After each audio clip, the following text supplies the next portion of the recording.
Trump destroys Lula's interventionist madness, while Flavio surges in the polls. At the same time, the Brazilian government tries to turn a measure against criminal factions into a fear campaign against Brazil itself.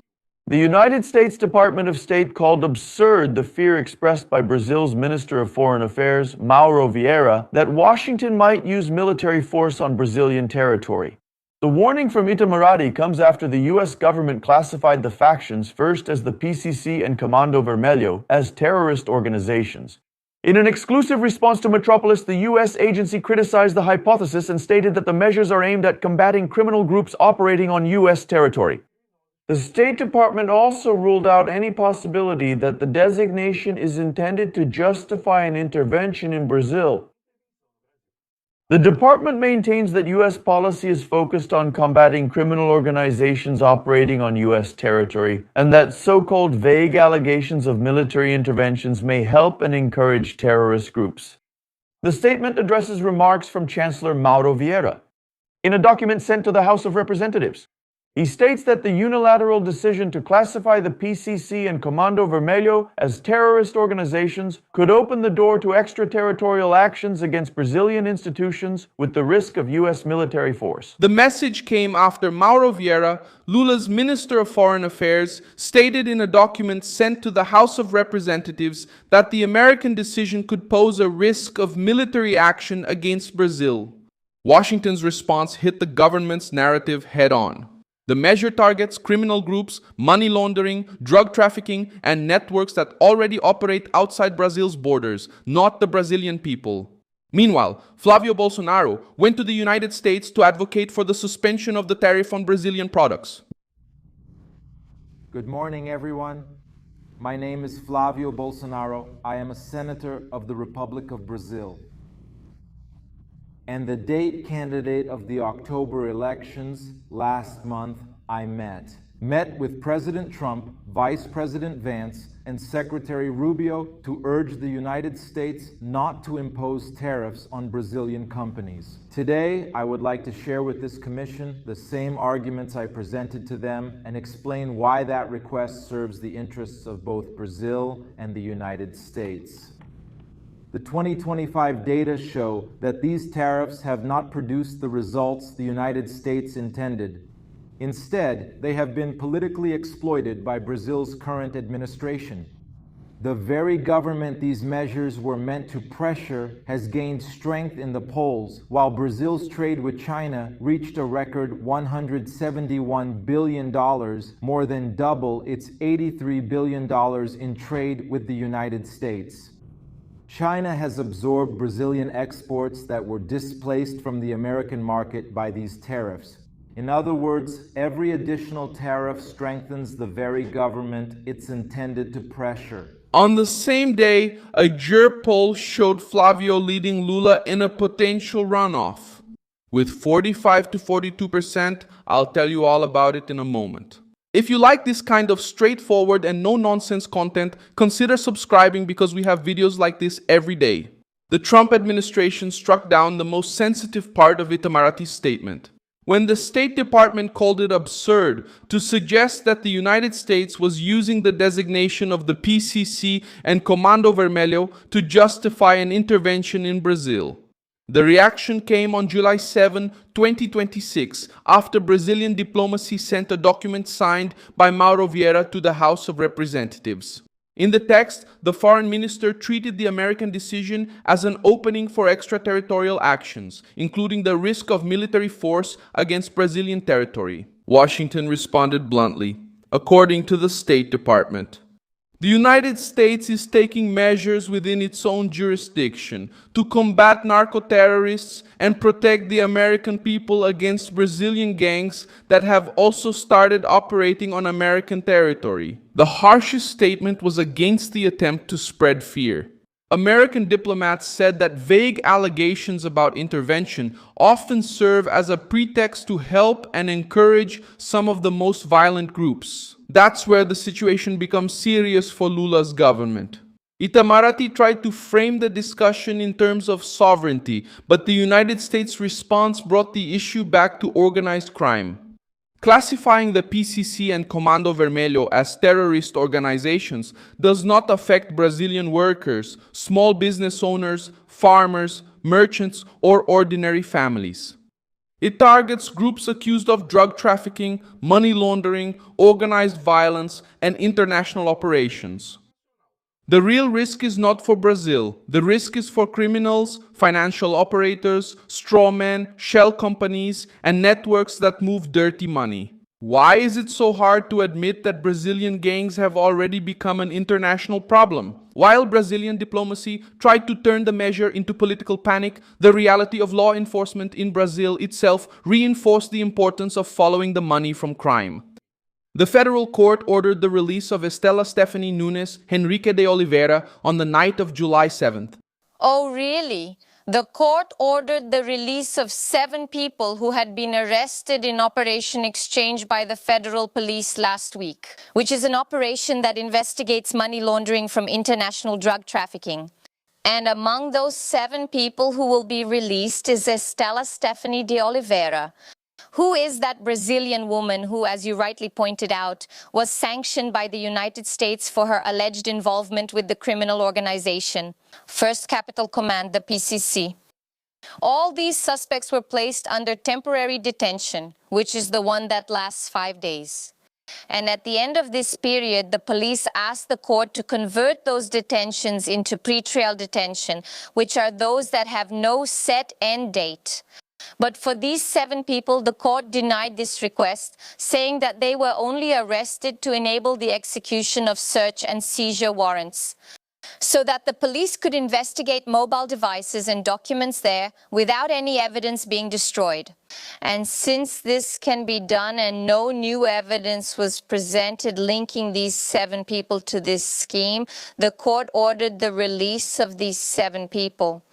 Now, for the other 6 suspects, because there were 13 arrest warrants in total, the court did accept the request for their arrest. And in fact, 3 of them haven't even been found by the police yet. She had been arrested by the federal police in an operation against money laundering linked to international drug trafficking and was sanctioned by the United States for alleged ties to the PCC. The decision did not convert the temporary detention into pretrial detention. The justification was that the temporary arrest had served its purpose during the searches and seizures.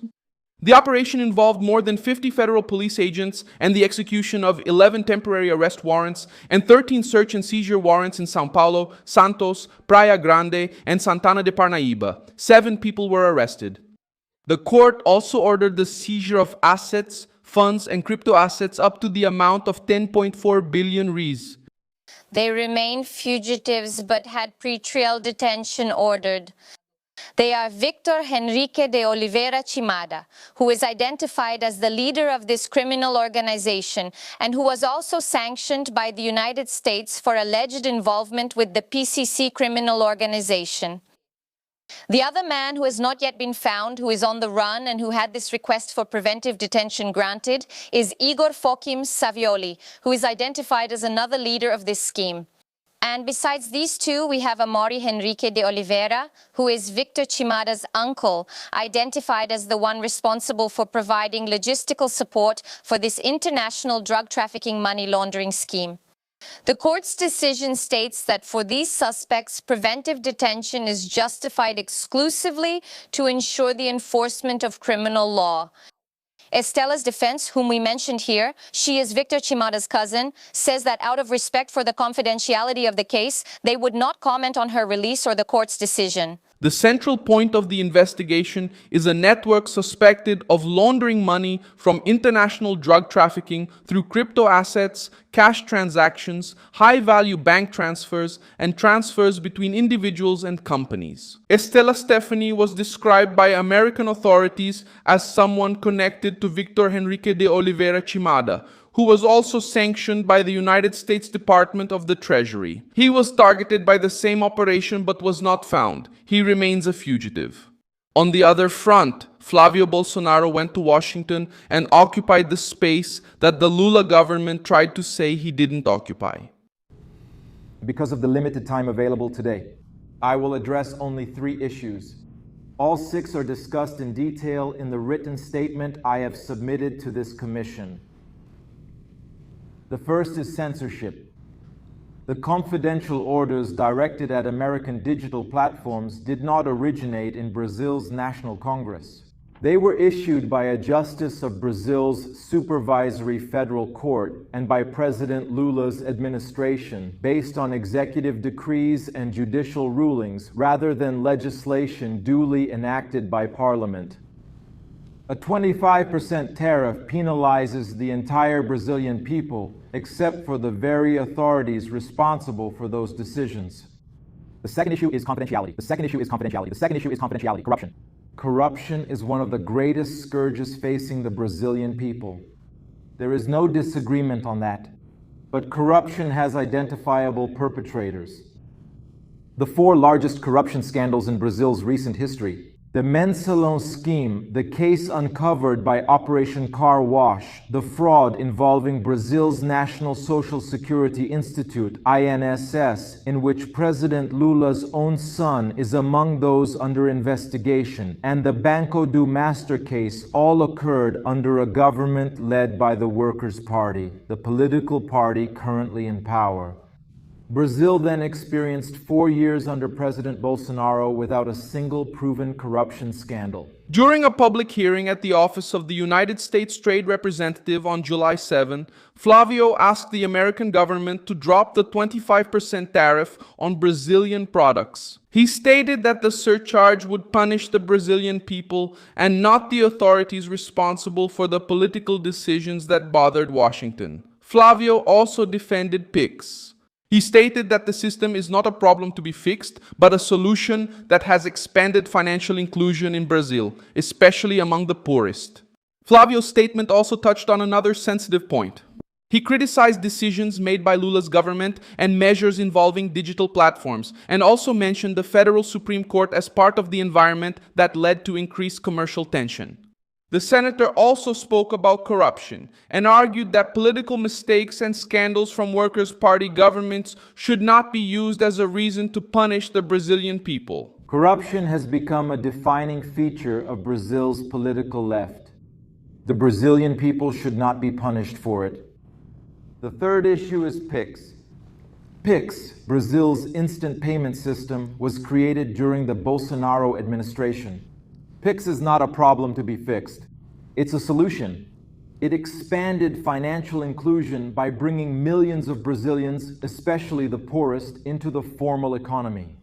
That progress also directly benefited American companies as the volume of transactions processed through payment cards issued by U.S. brands continues to grow alongside the widespread adoption of PIX, since those companies provide services that complement rather than compete with Brazil's instant payment system. Brazil will hold presidential elections in October. Within just 90 days, the country's political landscape could look entirely different. Imposing a tariff now that would be difficult to reverse rewards those responsible for the actions in question, while punishing those who have borne their consequences, would be the worst possible moment to act.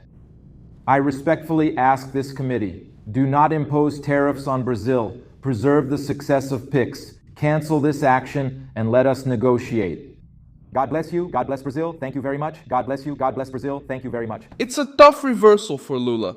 While the Planalto tries to say that Flavio is rooting against Brazil, Flavio showed up asking for the cancellation of a tariff against Brazil. The GERP poll, released on July 8, added more pressure. In the runoff scenario, Flavio Bolsonaro is polling at 45% to Lula's 42%. The survey interviewed 2,000 people between July 3 and 7, 2026, and it has a margin of error of 2 percentage points. The situation creates a difficult contrast for the Lula administration. On the other hand, Brazil's foreign ministry is shown being contradicted by a foreign institution. On the other hand, Flavio is shown defending the suspension of tariffs that could affect Brazilian productive sectors. In the midst of this, a federal police operation exposes a suspicion of billion-dollar money laundering linked to international drug trafficking. The phrase that remains from this political clash is simple. Fighting PCC and Comando Vermelho is not attacking Brazil. It would be letting the faction grow, launder money, cross borders, infiltrate businesses, and then use the word sovereignty to protect the mess. Thank you very much for watching this video until the end. Support our project and contribute financially through the Pix key that appears on your screen. We are an independent channel, focused on keeping you informed with the truth. Your contribution helps us keep going.